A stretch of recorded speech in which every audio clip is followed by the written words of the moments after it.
Λοιπόν, γεια σας. Είχαμε πάρει το τάγκ και ο Μάνος μόλις το ανατείναξε. Μ' αρέσει να ανατείναξε. Λοιπόν, όσο ο Μάνος παίζει GTA, ας δούμε εδώ στο Hero Zero.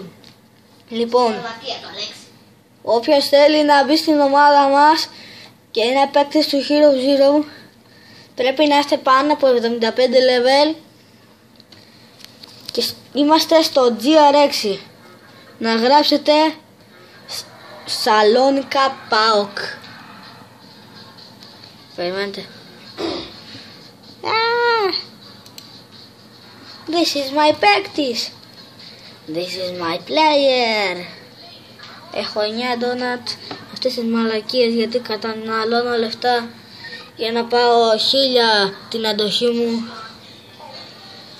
τα items μου. Στις ειδικές αποστολές έχω κάνει σε 2 έπνε, τα έχω περάσει σχεδόν όλα. Είσαι στουπιτός. Λοιπόν, το tablet μου δεν έχω προσωρινά κάμερα με θύρα USB για να τη συνδέσω με τον υπολογιστή. Έχω Samsung Galaxy, έχω το Samsung Galaxy Tab 3. Έχω το Samsung Galaxy Tab 3. Αυτό εδώ τον υπολογιστή δεν φαίνεται καλά γαμώτο. Είναι cute edge, πολύ καλός. Ο Μάνος γελάει, αλλά σας πληροφορώ ότι δεν μου κολλάει καθόλου. Και αυτό είναι το PlayStation μου. Είναι το PlayStation με τα 380 GB. Όπως εμένα.